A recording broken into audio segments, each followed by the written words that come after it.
Meus irmãos, minhas irmãs, sejam todos abençoados com a paz do Senhor. Sejam todos abençoados com a paz do Senhor. Bom estarmos na casa do Senhor, nosso Deus. Por gentileza, abra sua Bíblia comigo. Livro de Cantares de Salomão, o Cântico dos Cânticos, capítulo 4, versículo de número 9. Cantares de Salomão, capítulo de número 4, versículo de número 9. Contra o texto, diga amém. Diz assim a versão que tem em mãos: tiraste-me o coração, minha irmã, noiva minha. Tiraste-me o coração com um dos teus olhos, mas conquistaste-me com o colar do teu pescoço. Pai, nós bendizemos o teu nome essa noite. Obrigado pela tua presença que está nesse lugar. A nossa alma está grata, pois já percebemos o Senhor em nosso meio. Deus, obrigado porque tu ainda te moves e ainda te manifestas. Nesta noite, fala conosco tudo que precisa ser dito, tudo que precisa ser falado, da maneira que o Senhor achar melhor falar. Só não nos permita sair daqui da mesma forma que adentramos, mas fala para que saiamos daqui tendo a certeza de que ouvimos a tua voz e cheios da tua presença, pois o Senhor é muito bem-vindo em nosso meio, ó doce meio amigo Espírito Santo. Fica conosco essa noite, em nome de Jesus de Nazaré. Amém. Tome seu assento.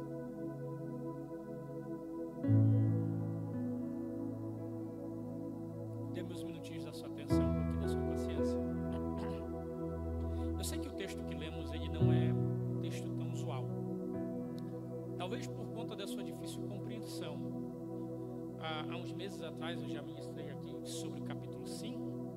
E hoje Deus trouxera ao meu coração o final do capítulo 4 do livro de Cantares de Salomão. O livro de Cantares de Salomão, o Cântico dos Cânticos, é um livro poético, alegórico e também profético. Salomão, ele é uma simbologia do próprio Cristo.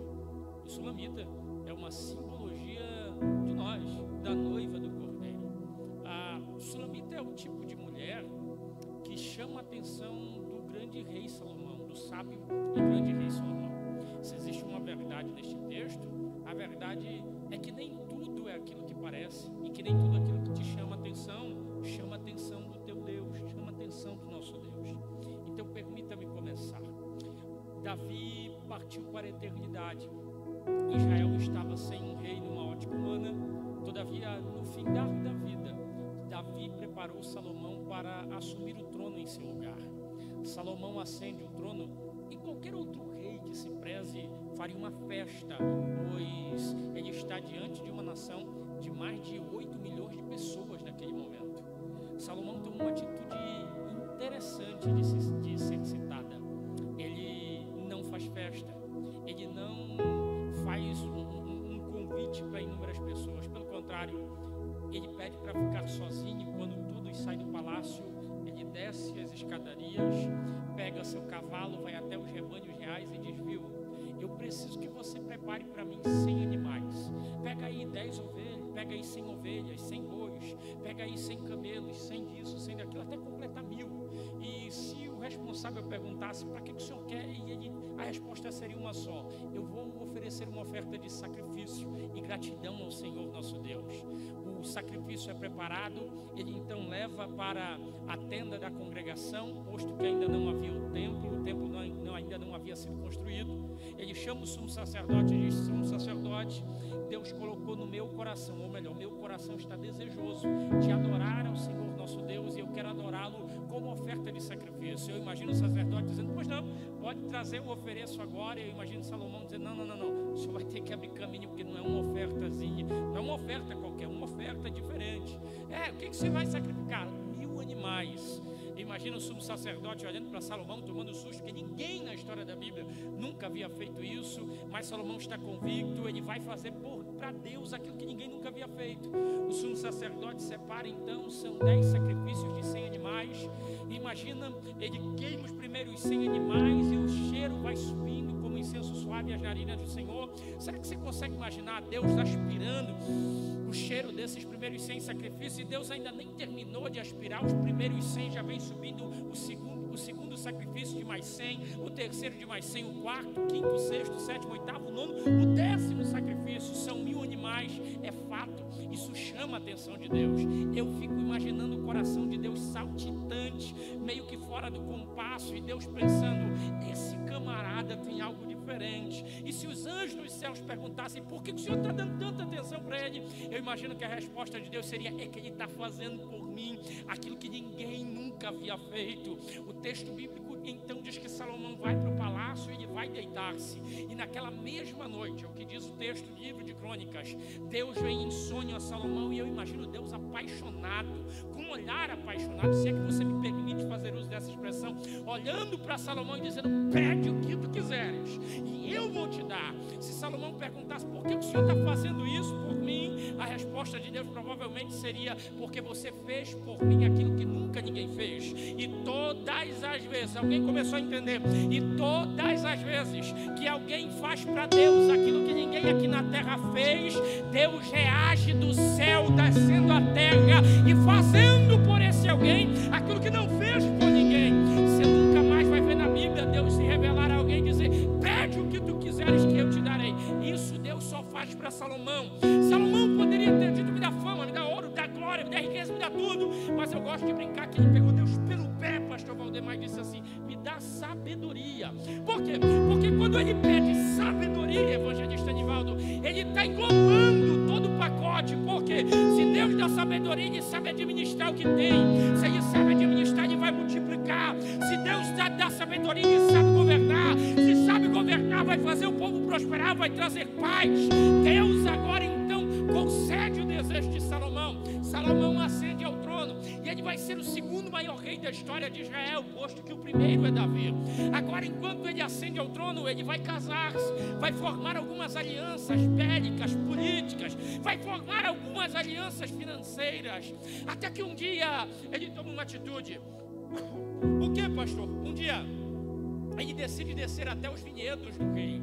A história de Israel vai nos dizer que desde os tempos do rei Saul, vinhedos foram plantados para que o rei pudesse deliciar-se com as uvas. Já vista que, segundo a história, uva não era uma fruta qualquer. Uva era a fruta que os reis mais comiam. Uva era a fruta que os reis mais consumiam. Logo, para os hebreus, as uvas eram frutas reais. Por isso, os vinhedos eram espalhados pela nação de Israel.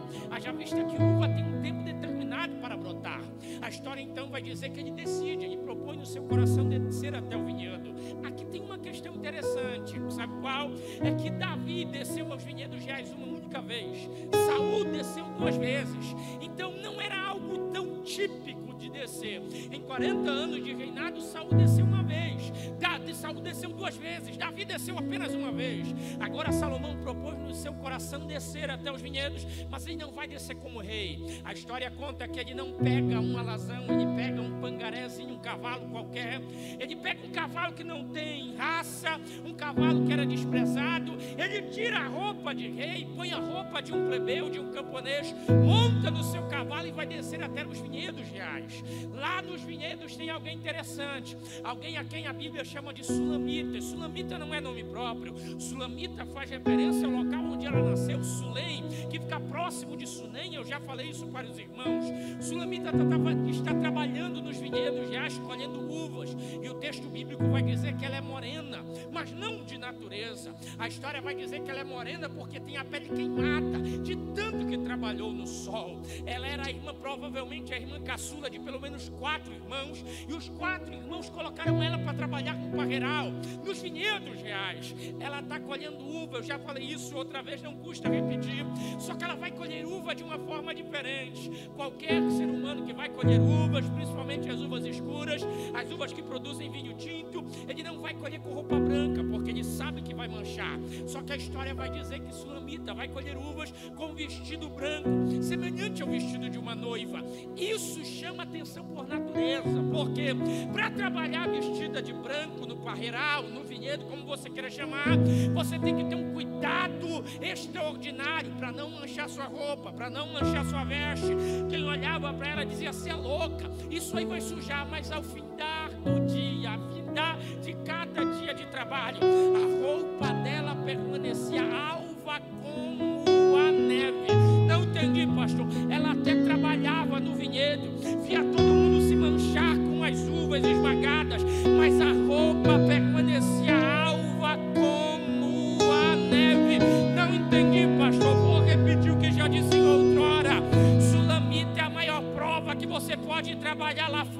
caminhar lá fora. Você até pode ter amizade lá fora, mas só peca quem quer, só erra quem quer, só se perde quem quer, só faz o que é errado quem quer, porque isso é escolha, isso é opcional.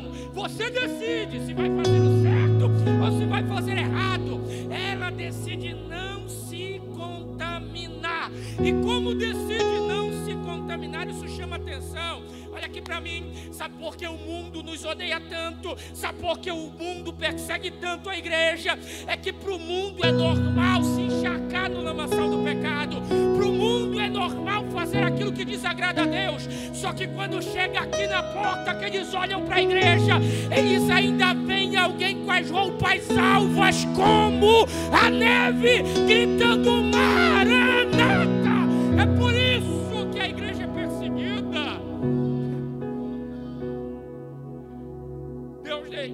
Deus deixou escrito na sua palavra: em todo tempo sejam alvas as tuas vestes, e jamais falte o azeite sobre a tua cabeça. O mundo diz é normal, a igreja ainda clama Maranata. A história então vai dizer que Sulamita trabalha de branco, e quando alguém pergunta para ela por que você trabalha, a resposta é uma: o rei pode descer e vir nos visitar a qualquer momento. Se ela soubesse que aquele dia, se ela soubesse que aquele dia seria um dia diferente, se ela soubesse que naquele dia iria acontecer o sonho dela, talvez ela não estivesse, talvez ela tivesse preparado mais ainda. Naqueles dias, lembra da história que eu comecei te contando? Naquele dia, Salomão decidiu descer até o vinhedo. Sabe o que é interessante? É que o rei desce, mas não desce vestido de rei. Por quê? Porque nem todas as vezes ele vai se manifestar, ele vai me visitar, ele vai passear em nosso meio da forma que eu quero. Vou repetir para ver se mais alguém me entende. Não é porque eu tenho uma personificação do rei na minha cabeça que todas as vezes ele vai descer como rei. Vou melhorar.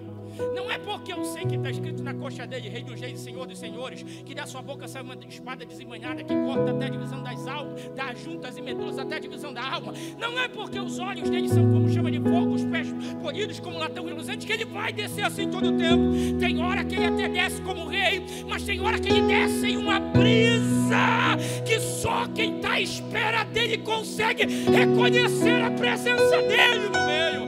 A história vai dizer que ele vem passeando montado num cavalo qualquer e a roupa não é de rei. Ele já estava passando ali, presbítero Eliseu, há muito tempo. Mas sabe o que é interessante? É como a verdade é que como o povo esperava que ele viesse vestido de rei, não reconheceram. Só que tinha uma ali no meio, a quem a Bíblia chama de Sulamita, que ela viu ele passeando no meio do povo uma vez. E aí, quem vê o rei uma vez jamais consegue esquecer de quem ele é. Vou melhorar.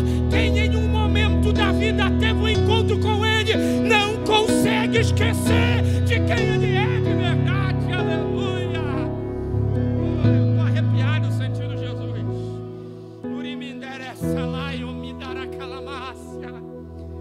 Você só está aqui essa noite porque um dia você olhou para ele. E é impossível, irmão, olhar para o Rei da Glória e não se apaixonar por Ele. É impossível ter um encontro com Ele e querer viver a vida do mesmo jeito. É impossível sentir a presença dEle e nunca mais querer sentir isso de novo. Salomão vai passando, ninguém reconhece. Só que Ezequiel, meu amigo, Sulamita viu uma vez quando ele era criança. Era lícito que quem estava trabalhando no vinhedo pegasse uma porção de uva para levar para casa e repartisse com a sua família em casa. Mas não era lícito repartir as uvas ali. A história conta que Salomão chega perto e quando ele olha para ela e diz: dá-me um punhado de uvas, ela diz: ó, para ninguém eu posso repartir a minha porção diária, mas para o meu Senhor pode levar tudo, porque tudo que tem aqui é teu. Vou repetir: para o Senhor pode levar tudo, porque tudo que tem aqui é teu.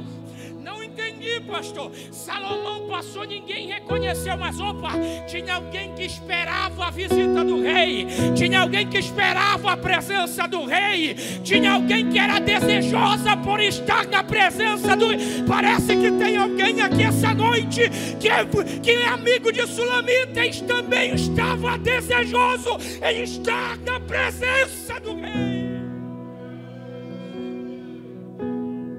Sabe por que a gente quer tanto estar na presença do rei? Vou te explicar. É que na presença do rei a tristeza salta de alegria. Na presença do rei o que estava sem forças é levantado forte. Na presença do rei aquele que cansou voa com asas como que de águia. Na presença do rei o mais fraco se torna o mais forte. Na presença do rei, se não consegue andar, ele carrega. Na presença do rei a água não afunda, o fogo não queima. Na presença do rei ninguém morre. Ninguém morre.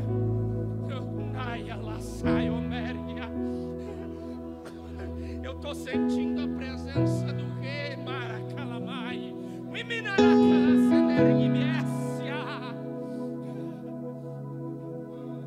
Ninguém reconheceu. Mas quando ela viu, ela disse: John, é ele. É ele. É ele, eu não vou deixar de passar por mim sem oferecer algo para ele. Pega isso porque é uma chave para a tua vida. É ele, eu não vou deixar de passar por mim sem oferecer nada para ele. Eu não tenho ideia de como você chegou aqui. Isso não é jargão de pregador, mas deixa eu mexer com a tua mente. A igreja não é lugar de receber, aqui é lugar de entregar algo para o Deus a quem você veio cultuar essa noite. Deixa eu te fazer uma pergunta. O que é que você tem para entregar para ele essa noite? Deixa eu te fazer uma pergunta. O que é que você vai entregar para ele essa noite? O que é que você veio entregar para ele aqui essa noite? Ah, pastor, o senhor está falando de oferta? Não estou falando de dinheiro. Estou perguntando o que você veio entregar para ele aqui essa noite.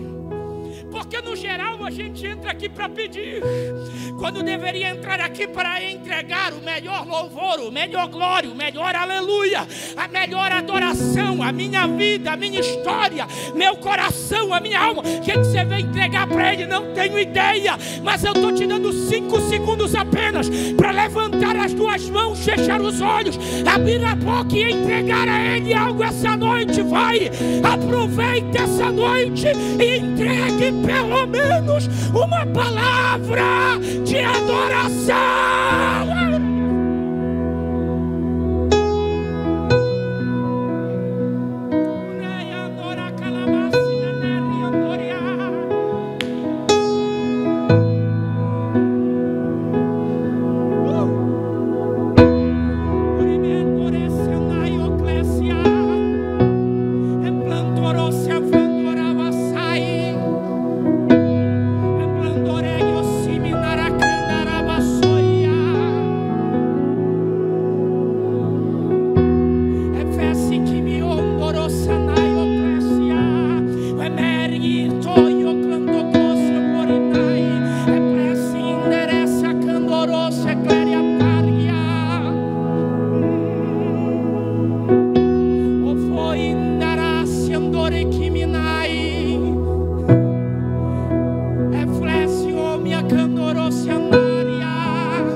Que é isso? Levante a mão direita aos céus. Levante a mão esquerda, eu já termino. Levante a mão direita aos céus, levante a mão esquerda. e receba renovo da parte de Deus que começa a descer como chuva essa noite nesse lugar. Receba renovo da parte de Deus que começa a descer como chuva essa noite sobre nós. Você que é batizado com o Espírito Santo, receba a variedade de línguas estranhas. Agora, agora, agora, agora. Pega, pega, pega, pega, pega, pega. Receba.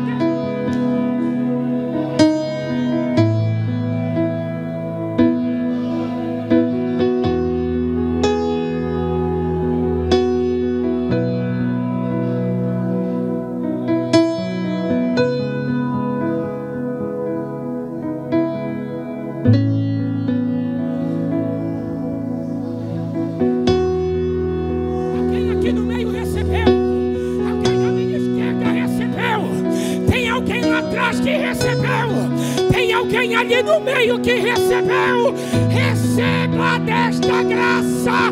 Nós ainda somos a Assembleia de Deus, nós ainda somos o povo do Pentecostes.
Assim diz o Senhor desta casa: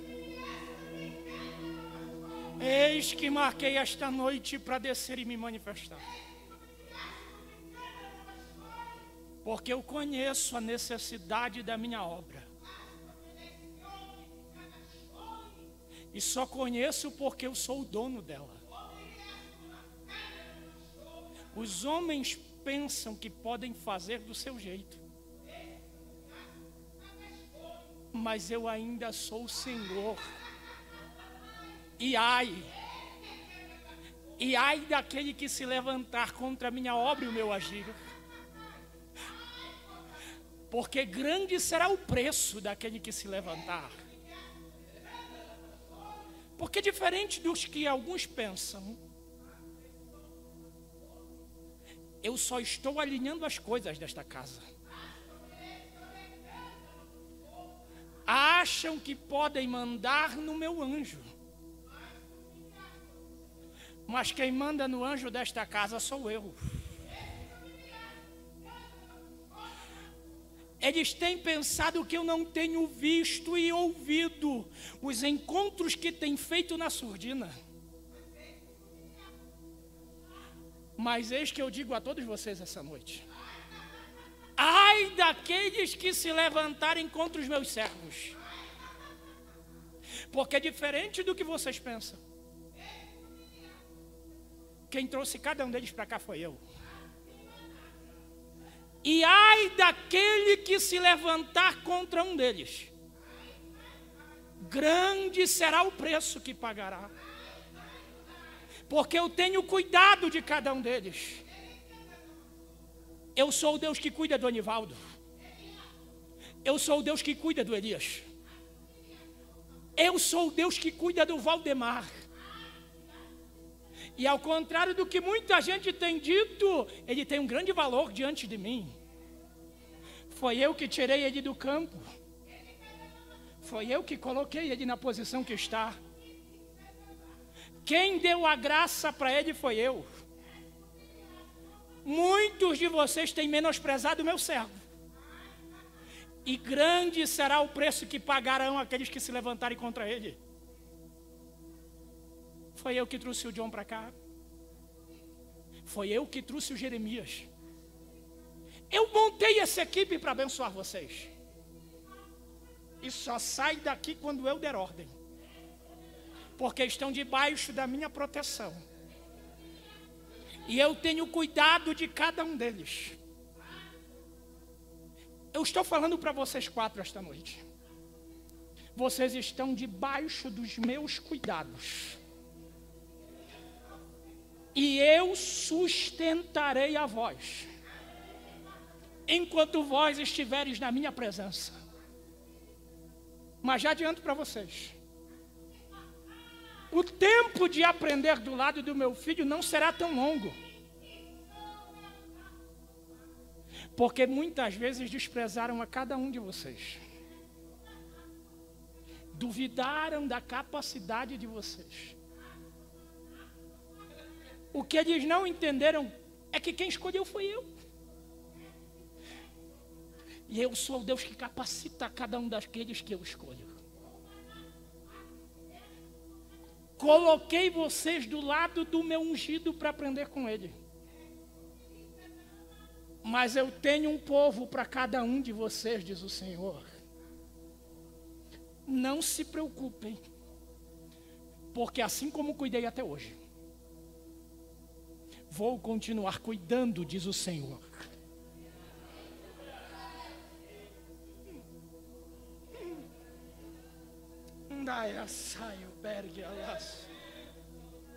Que isso?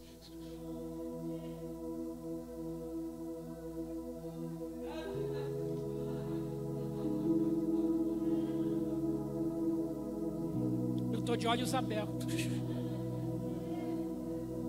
E de olhos abertos, meu pastor Valdemar, eu estou vendo como águas cristalinas que começam a descer sobre o altar. E do altar começam a encher esta casa. Uraio kelesse andora bai kelei. Wipixtik panturginassi andori kelessia. Urimindara calamai obergi andori apassia. Wendere kelesse anduri imindesse andoi. Wamari amacalabassia. Jesus está convidando alguém essa noite dizendo: vem, vem, vem, vem, vem, vem, vem. É noite de mergulhar mais profundo, é noite de ter novas experiências, é noite de receber algo novo, é noite de viver algo novo. Receba desta graça que desce sobre nós. Se eu fosse você, eu aproveitava essa noite e saía daqui cheio, cheio, cheio, cheio, cheio, cheio.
Quarta-feira da semana passada eu tenho acompanhado a Universidade de Asbury, nos Estados Unidos.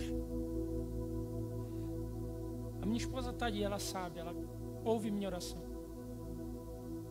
E a minha oração há anos tem sido: aviva essa geração. Aviva o teu povo. Aviva o teu povo.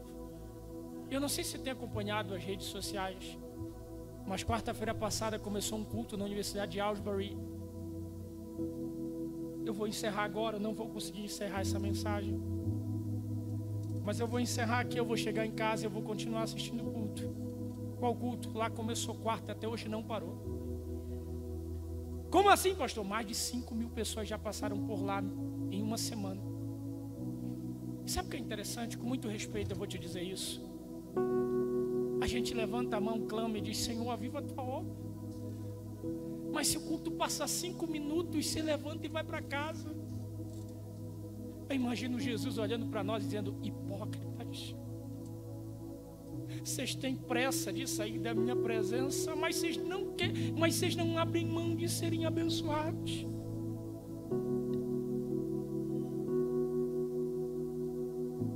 Você quer viver um 2023 extraordinário? Aprende uma oração. Que oração que o Billy Graham fez? Faz de novo. Faz de novo. Nos faça viver aquilo que os nossos pais viveram.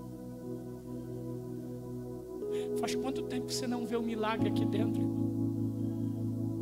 Faz quanto tempo que você não vê um surdo ouvir, um cego enxergar, um mudo falar, um paralítico levantar?